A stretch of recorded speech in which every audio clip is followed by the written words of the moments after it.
नमस्कार। आकाशवाणी से प्रस्तुत है समाचार प्रभात।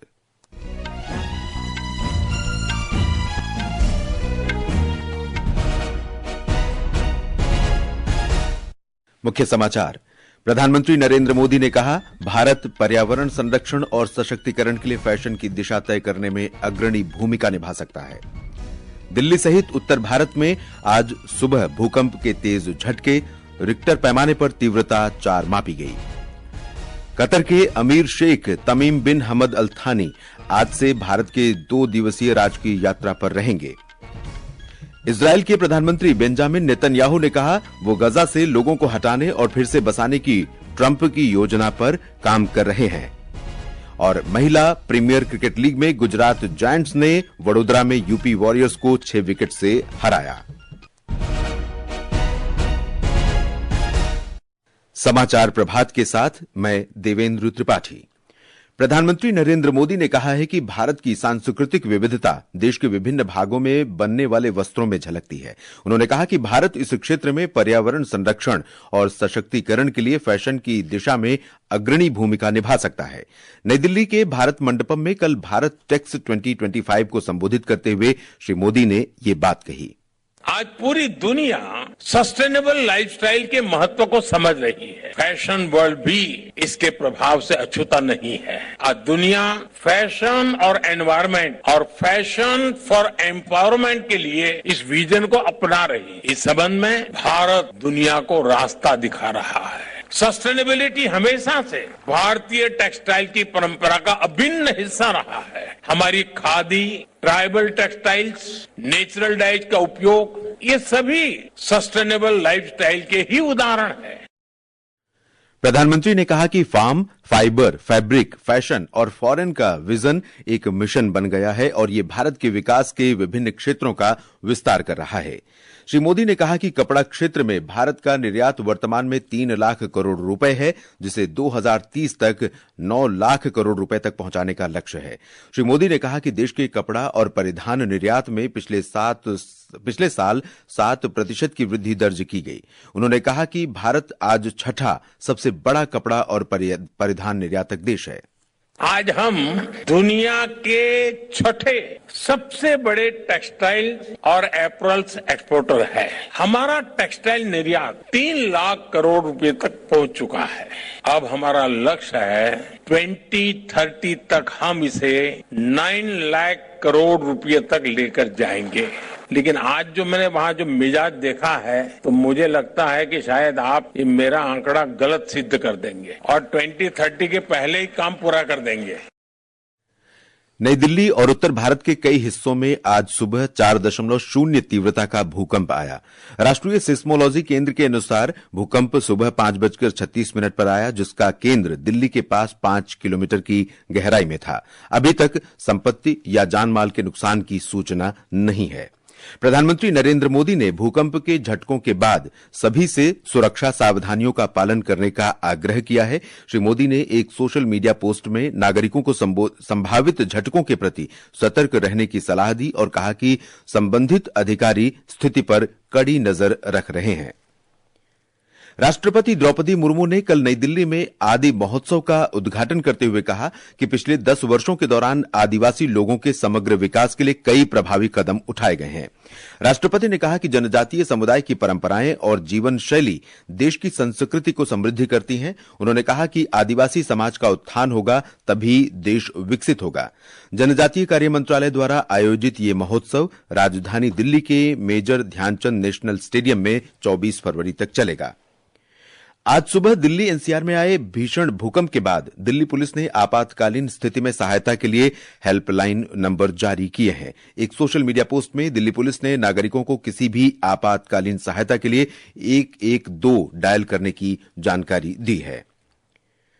कतर के अमीर शेख तमीम बिन हमद अल थानी आज से भारत की 2 दिन की राजकीय यात्रा पर रहेंगे। अपनी यात्रा के दौरान वो प्रधानमंत्री नरेंद्र मोदी से बातचीत करेंगे। उनके साथ एक उच्चस्तरीय प्रतिनिधि मंडल भी आएगा, जिसमें मंत्री, वरिष्ठ अधिकारी और एक व्यापारिक प्रतिनिधिमंडल शामिल होगा। विदेश मंत्रालय ने एक बयान में कहा है कि कतर के अमीर की यात्रा बढ़ती बहुमुखी साझेदारी को गति प्रदान करती है।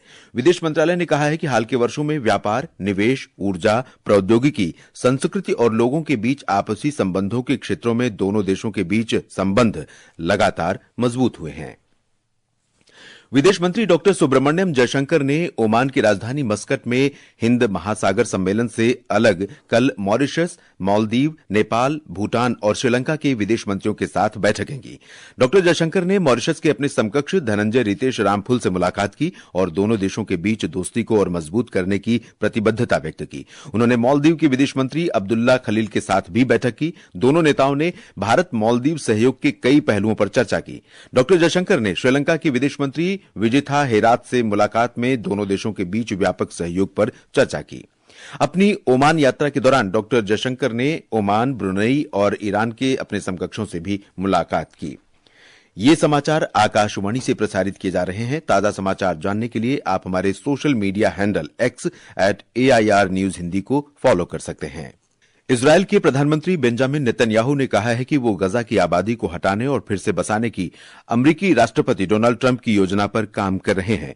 उन्होंने इस क्षेत्र के भविष्य को सुरक्षित करने का ये एकमात्र तरीका बताया। नेतन्याहू ने यरूशलेम में अमेरिकी विदेश मंत्री मार्को रूबियो के साथ इस योजना पर चर्चा की। बेंजामिन नेतन्याहू ने कहा कि वहां के निवासियों का कहीं भी रहना स्वैच्छिक होगा, लेकिन आलोचकों का कहना है कि गजा में विनाश के कारण उनके पास बहुत कम विकल्प बचे हैं। President Trump and I are working in full cooperation and coordination between us. We have a common strategy, and we can't always share the details of this strategy with the public, including when the gates of hell will be opened, as they surely will if all our hostages are not released until the last one of them. अमेरिकी विदेश मंत्री Rubio Saudi अरब और संयुक्त अरब अमीरात का भी दौरा करेंगे। इन देशों के नेताओं ने ट्रंप के उस प्रस्ताव का विरोध किया है जिसमें अमेरिका के नियंत्रण में गजा का पुनर्विकास शामिल है। फ्रांस के राष्ट्रपति इमैनुअल मैक्रों आज यूक्रेन संघर्ष पर ब्रिटेन के प्रधानमंत्री कीर स्टारमर सहित यूरोपीय नेताओं के साथ एक आपातकालीन सम्मेलन की मेजबानी करेंगे। ऐसा अमेरिकी अधिकारियों के सुझाव के बाद हो रहा है, जिसमें उन्होंने संघर्ष समाप्त करने से संबंधित किसी भी वार्ता में यूरोप की कोई भूमिका नहीं होने की बात की थी। और अब खबरें महाकुंभ से।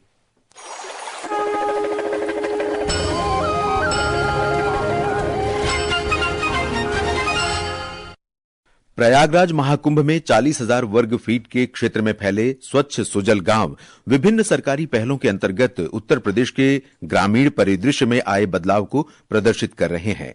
हमारे संवाददाता ने बताया है कि इनमें राज्य सरकार के ऐतिहासिक सुधारों से बदलते गांवों को दिखाया गया है। ये आदर्श गांव दर्शाता है कि बुंदेलखंड क्षेत्र के बांदा, झांसी, चित्रकूट, ललितपुर और महोबा में पानी की कमी के मुद्दों को किस तरह संबोधित किया गया है। स्वच्छ सुजल गांव को पेयजल का समाधान, मेरे गांव की नई पहचान की थीम पर बनाया गया है और ये अतिथि देवो भव की सदियों पुरानी परंपरा को दर्शाता है। इसमें आगंतुकों को जल प्रसाद दिया जाता है। गाँव में प्रत्येक दिन विभिन्न कार्यक्रम और प्रदर्शनी का आयोजन किया जाता है और इसके साथ ही हर शाम गंगा जल आरती होती है। गाँव में 5 भाषाओं हिंदी, अंग्रेजी, बंगाली, तेलुगु और मराठी में जानकारी उपलब्ध कराई जाती है, जिससे अन्य राज्यों के लोग उत्तर प्रदेश में हो रहे परिवर्तन को जान सकें। आदर्श के साथ अभिषेक कपिल, आकाशवाणी समाचार, प्रयागराज।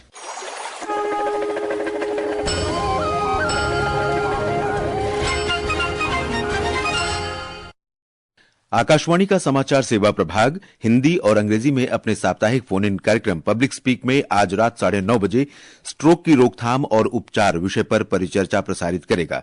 इसमें न्यूरो सर्जरी विभाग के वरिष्ठ प्रोफेसर डॉक्टर पी शरद चंद्र और न्यूरोलॉजी विभाग एम्स की अतिरिक्त प्रोफेसर डॉक्टर दीप्ति विभाग के साथ संवाद किया जा सकता है। कार्यक्रम के दौरान श्रोता हमारे विशेषज्ञों से स्ट्रोक से संबंधित प्रश्न पूछ सकते हैं। हमारा टेलीफोन नंबर है 011-2342-1050 और 23314444। और अब खेल खबरों के साथ हैं वीरेंद्र कौशिक। महिला प्रीमियर क्रिकेट लीग में गुजरात जायंट्स ने यूपी वॉरियर्स को कल 6 विकेट से हरा दिया। 144 रन के लक्ष्य का पीछा करते हुए गुजरात जायंट्स ने 18 ओवर में 6 विकेट रहते लक्ष्य हासिल कर लिया। आज दिल्ली कैपिटल्स का मुकाबला रॉयल चैलेंजर्स बेंगलुरु से होगा। मैच शाम 7:30 बजे से खेला जाएगा। वहीं इंडियन प्रीमियर लीग IPL 2025 की शुरुआत 22 मार्च से होगी। ये IPL का 18वां संस्करण है। पहला मुकाबला ईडन गार्डन्स में मौजूदा चैंपियन कोलकाता नाइट राइडर्स और रॉयल चैलेंजर्स बेंगलुरु के बीच होगा। उधर FIH प्रो हॉकी लीग में भारतीय पुरुष टीम ने स्पेन को 2-0 से हरा दिया। भारतीय पुरुष हॉकी टीम अगला मैच कल जर्मनी से खेलेगी। महिला टीम का अगला मुकाबला कल ही स्पेन से होगा। इंडियन सुपर लीग फुटबॉल की बात करें तो कोलकाता में ईस्ट बंगाल ने कल मोहम्मडन स्पोर्टिंग को हरा दिया है।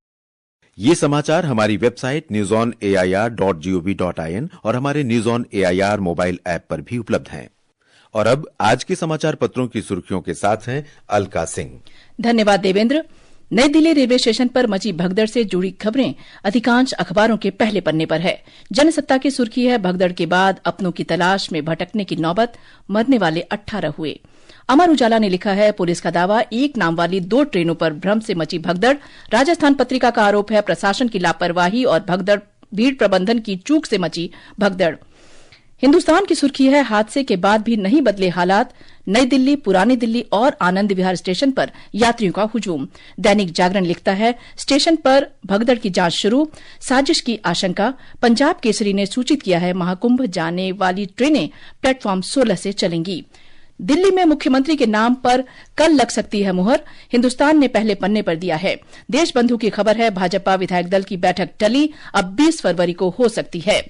दैनिक भास्कर ने लिखा है, यमुना की सफाई का अभियान शुरू, खरपतवार व कचरा हटाने के लिए नदी में उतारी गई मशीनें। प्रयागराज महाकुंभ मेला क्षेत्र में आयोजित कुंभ की आस्था और जलवायु परिवर्तन सम्मेलन में मुख्यमंत्री योगी के भाषण को भी कई अखबारों ने प्रमुखता से प्रकाशित किया है। हिंदुस्तान ने लिखा है, सीएम ने कहा, प्रदूषण से सूख रही धरती की धमनियां, जलवायु परिवर्तन का निराकरण हो।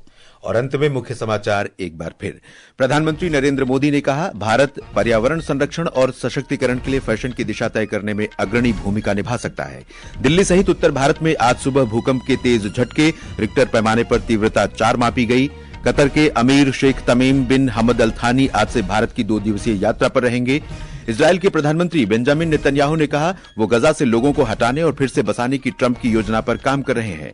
और महिला प्रीमियर क्रिकेट लीग में गुजरात जायंट्स ने वडोदरा में यूपी वॉरियर्स को 6 विकेट से हराया। इसके साथ ही समाचार प्रभात का ये अंक समाप्त हुआ। नमस्कार।